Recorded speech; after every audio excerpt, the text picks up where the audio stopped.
कि वो अपनी आम रूटीन में किया करते थे। और they raised their limbs like lifeless tools, और उन्होंने अपने अज़ा को इस तरह से हरकत दी जैसे वो बिल्कुल बेजान होते हैं। वही बारा गेस्टली क्रू, और हम जो थे वो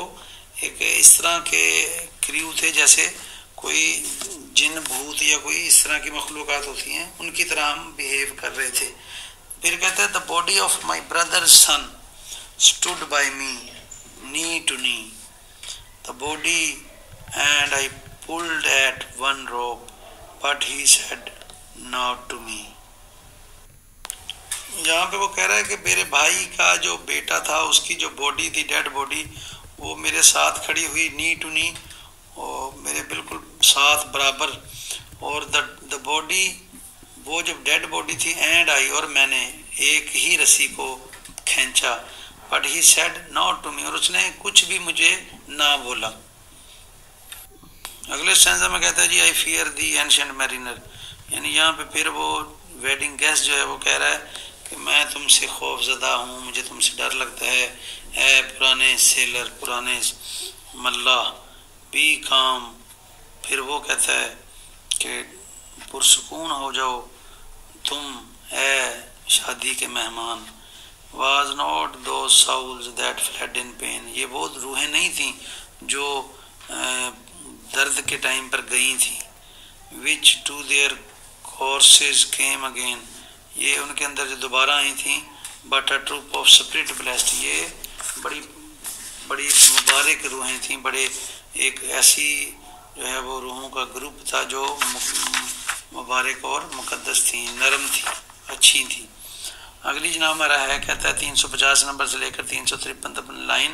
कहता है for when it dawned they dropped their arms and clustered round the mast, sweet sounds rose slowly through their mouths and from their bodies passed। इसमें वो कहता है कि जब when it dawned, जब सुबह हुई, they dropped their arms, उन्होंने अपने बाजू छोड़ दिए, ड्रॉप कर दिए, और मास्ट के करीब जो है वो इकट्ठे हो गए। फिर स्वीट साउंड जो है वो issued out of their mouth, उनके मुंह से निकली, और पास्ड थ्रू देयर बॉडीज, और फिर उनके जिस्मों के जरिए से पास हुई। अगली लाइन है, कहता है जी around around flew each sweet sound, then darted to the sun, slowly the sounds came back again, now mixed, now one by one। यानी वो कहता है कि each sound flew around and then rushed toward the sun, slowly the sounds returned, sometimes in a group and at other times singly। यानी उसने कहा कि जो है वो आवाज़ें फिर जो है वो उड़ी, और फिर सूरज की तरफ वो गईं, और फिर वापस आईं, और वो जो है कभी ग्रुप की शक्ल में होती थी और कभी अकेली होती थी। अगला स्टैंजा हमारा कहता है sometimes are dropping from the sky, I heard the skylark sing, sometimes all little birds that are, how they seem to fill the sea and air with their sweet jargoning। इसका मतलब वो कहना ये चाह रहा है कि sometimes he could hear the singing of the skylark dropping down the sky, at other times it appeared to him that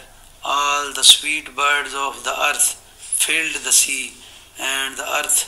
with their sweet music। यानी वो कहना ये चाह रहा है कि कभी कभार मुझे ऐसा महसूस होता है कि समंदर से एक स्काई लार्क जो है एक परिंदा, उसको मैंने सुना, वो समंदर से नीचे आसमान से नीचे उतरता है। और कभी कभार जो है वो all little birds that are, how they seem to fill the sea and air, वो what their sweet jargoning, वो अपने मीठे नगमों से जो है वो स्वीट म्यूजिक से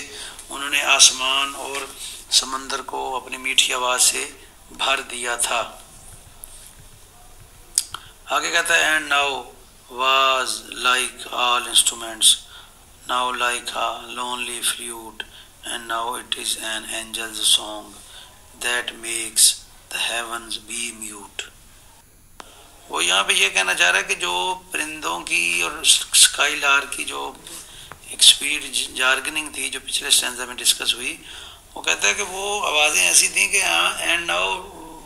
वाज लाइक ऑल इंस्ट्रूमेंट, ऐसे लगता था जैसे वो सारे के सारे इंस्ट्रूमेंट्स की आवाज़ें हैं। और फिर उसके बाद now like a lonely flute, और फिर कभी ऐसे लगता था जैसे वो बिल्कुल एक सिंगल बांसुरी की आवाज़ है। And now it is angel song, और फिर अब ऐसे लगा जैसे वो किसी फरिश्ते का गाना हो। That makes the heaven be mute, जिसने आसमानों को और जन्नतों को साइलेंट कर दिया हो।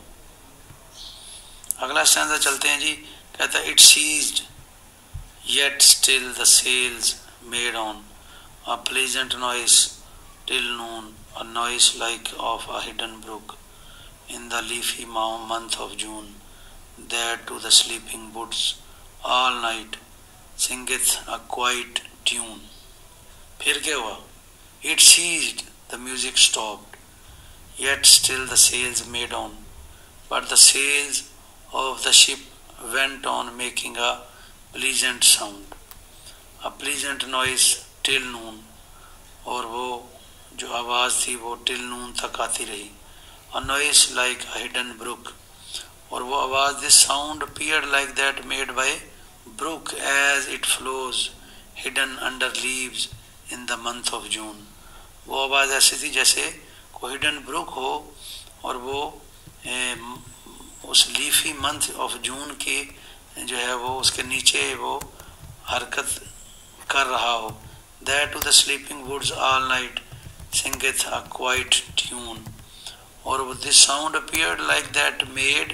Bye brook as it flows hidden under the leaves in the month of June. और उस ब्रुक की और क्या खासियत थी? The brook sings a quiet tune to the woods all night, यानी ब्रुक जो है वो लिटिल स्ट्रीम है, लिटिल स्ट्रीम की तरह जो है वो ऊपर वाली जो ज़्यादा इंस्ट्रूमेंट्स की और बांसुरी की और एंजल्स के फरिश्ते की, फिर वो आवाज़ें बंद हुई हैं और उसके बाद वो कहता है कि बड़ी प्लीजेंट सी आवाज़ आती रही, और वो आवाज़ ऐसी थी जैसे जून के महीने में पत्तों के नीचे से एक हल्की हल्की जब ब्रीज चल रही होती है और वो आवाज़ एक पैदा होती है, वो उस किस्म की वो आवाज़ थी। और वो that to the sleeping woods all night singeth a quiet tune, और वो एक ऐसी आवाज़ होती है जो पूरी रात जो है वो एक ख़ास किस्म की बड़ी खूबसूरत सी एक ट्यून जो है वो बजाती रहती है। ये हमने अपने जो है वो अगर गांव में किसी कोई बंदा रहा है या किसी खुली जगह पे और आवाज़ चल रही हो तो एक ख़ास किस्म की आवाज़ जो है वो पैदा होती है, और वो बहुत एक नायाब चीज़ है जो अगर किसी ने सुन रखी है तो ये वो उस मंजर की तरफ बयान उसको कर रहा है कि हवा हल्की हल्की आवाज़ से वो आवाज़ पैदा हो रही थी। आगे कहते हैं जी till noon we quietly sailed on yet never a breeze did breathe slowly and smoothly went the ship moved onward from breath. कहता है कि they sailed quietly till noon, ठीक है जी, till noon we quietly sailed on, they sailed quietly till noon although no breeze blew, यानी yet never breeze did breathe, चल नहीं रही थी। The ship kept on moving slowly but smoothly as if something was moving it from below, और वो जो ship था वो स्लोली और स्मूथली हरकत में था, और ऐसे महसूस होता है जैसे something was moving it from below, कि कोई ना कोई चीज़ जो है ना इसके नीचे जो है वो उसको हरकत दे रही थी, उसको हरकत कर रही थी। फिर कहता है अंडर द कील 9 fathom deep the ship was being moved by the spirit which was moving 9 fathom deep, यानी वो जो चीज़ जो जिसके बारे में पिछले स्टैंजा में क्या कोई नीचे चीज़ चल रही लेके जा रही थी, वो कहता है अंडर द कील, वो जो ख़ास स्पिरिट थी